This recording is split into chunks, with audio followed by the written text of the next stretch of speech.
জয় রাধে। আজকের পাঠ শ্রী চৈতন্য মহাপ্রভুর যৌবন লীলা, শ্রী চৈতন্য চরিতামৃত আদি লীলা খণ্ড, শ্লোক 241। তবে আচার্যের ঘরে কইল কৃষ্ণলীলা, রুক্মিণী স্বরূপ প্রভু আপনে হইলা। কভু দুর্গা লক্ষ্মী হয়, কভু বা চিৎশক্তি, ঘাটে বসি ভক্তগণে দিলা প্রেম ভক্তি।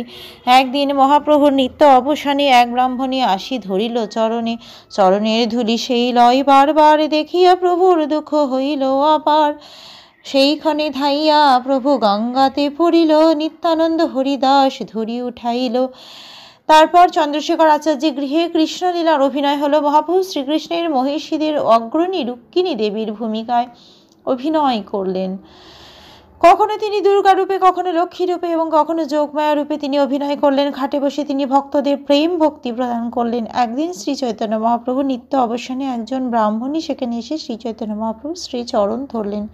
সেই ব্রাহ্মণী বারবার তার পদধূলি নিতে লাগলেন। তার ফলে মহাপ্রভু অত্যন্ত ব্যথিত হলেন। সেই স্ত্রী লোকটির পাপের ফল থেকে মুক্ত হওয়ার জন্য মহাপ্রভু তৎক্ষণাৎ গঙ্গায় ঝাঁপ দিলেন। নিত্যানন্দ প্রভু আর হরিদাস ঠাকুর তাকে ধরে জল থেকে উঠালেন। বিজয় আচার্যের ঘরে সে রাত্রে রহিলা, প্রাতকালে ভক্ত সবে ঘরে লইয়া গেলা। একদিন গোপী ভাবে গৃহেতে বসিয়া, গোপী গোপী নাম লয় বিষণ্ণ হইয়া।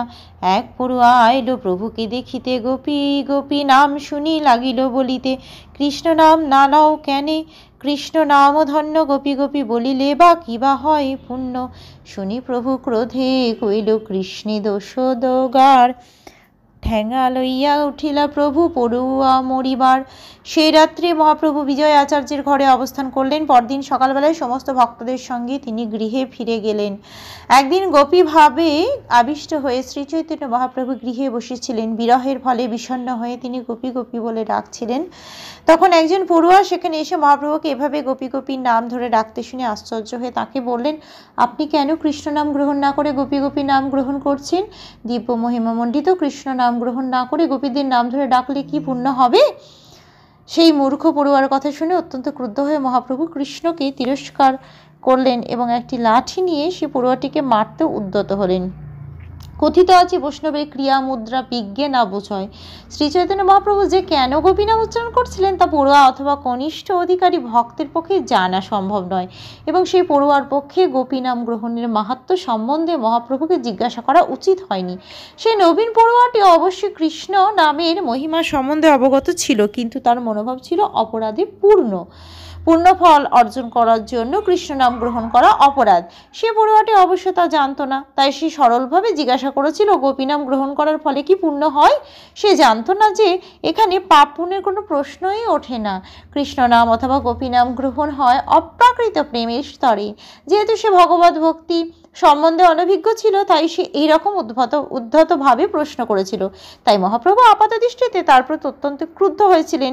সেই শ্রীমদ্ ভাগবতে বর্ণনা করা হয়েছে উদ্ধব এবং শ্রীকৃষ্ণের বার্তা বহন করে গোপিকাদের কাছে এলেন। তখন গোপিকারা বিশেষ করে শ্রীমতী রাধারানী বিভিন্নভাবে শ্রীকৃষ্ণকে ভর্ৎসনা করেছিলেন। এই ধরনের ভর্ৎসনা কিন্তু গভীর প্রেমের অভিব্যক্তি, যা সাধারণ মানুষ বুঝতে পারে না। মূর্খ পড়ুয়াটি যখন শ্রী চৈতন্য মহাপ্রভুকে প্রশ্ন করে, তখন শ্রী চৈতন্য মহাপ্রভুও অনুরূপভাবে গভীর প্রেমে শ্রীকৃষ্ণকে ভর্ৎসনা করেছিলেন। শ্রী চৈতন্য মহাপ্রভু যখন গোপীভাবে আবিষ্ট ছিলেন, তখন পড়ুয়াটি শ্রীকৃষ্ণ সম্বন্ধে তাকে বলায় শ্রী চৈতন্য মহাপ্রভু ভীষণ ক্রুদ্ধ হয়েছিলেন। তার এই ক্রোধ দর্শন করে একজন সাধারণ নাস্তিক স্মার্ত ব্রাহ্মণ সেই মূর্খ পড়ুয়াটি মহাপ্রভুকে ভুল বুঝেছিল, তাই সে অন্য পড়ুয়াদের সঙ্গে গোষ্ঠীবদ্ধ হয়ে মহাপ্রভুকে আঘাত করতে উদ্যত হয়েছিল। এই ঘটনার পর শ্রী চৈতন্য মহাপ্রভু সন্ন্যাস গ্রহণ করতে মনস্থ করেন, যাতে মানুষ তাকে একজন সাধারণ গৃহস্থ বলে মনে করে তার প্রতি অপরাধ না করে, কেননা ভারতবর্ষে এখনও স্বাভাবিকভাবেই সন্ন্যাসীদের শ্রদ্ধা প্রদর্শন করা হয়। আজকের পাঠ এই অবধি। ভজ শ্রীকৃষ্ণ চৈতন্য প্রভু নিত্যানন্দ, শ্রী অদ্বৈত গদাধর শ্রীবাসাদি গৌর ভক্ত বৃন্দ। হরে কৃষ্ণ কৃষ্ণ কৃষ্ণ হরে হরে, হরে রাম হরে রাম রাম রাম হরে হরে। জয় রাধে জয় রাধে জয় রাধে জয় রাধে। জয় রাধে।